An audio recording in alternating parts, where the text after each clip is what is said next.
doktor na tingala lang may katanaw ka sa ko. Tanaw yung results sa kapit si Fiscal siya na siya nagkada siya na Mesa. Ngayon, nakakita. Nakita yan. Kung may good news sa bad news, may nagtubo. So, mo na ito. Congratulations. Now, kung may bata ka, pati ako yung simulang wala akong man makatumas sa sila. Wala akong man kulit anay mo kami gagawin ako sa tanan. So, adi-adihan ko mga loved ones mo, wala pa nakabagong sa Ginoo. Gusto ko one day mag-ulog na na kami nga. Ako yung nalapat daw yung padulong sa langit, sila ka padulong sa impyerno.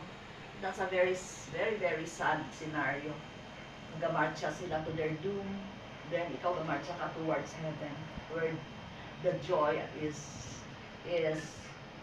undescribable. So guys, nagaluto ko.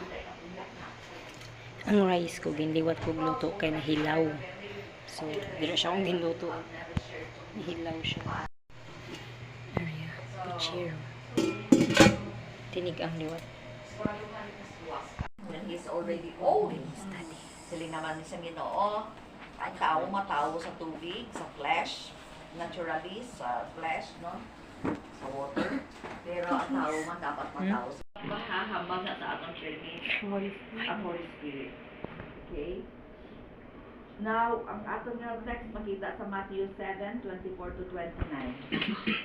Ang isang suba, kag nagwaswas ang mabaskog nga hangin sa balay. Natumba ini kag daw ano ang pag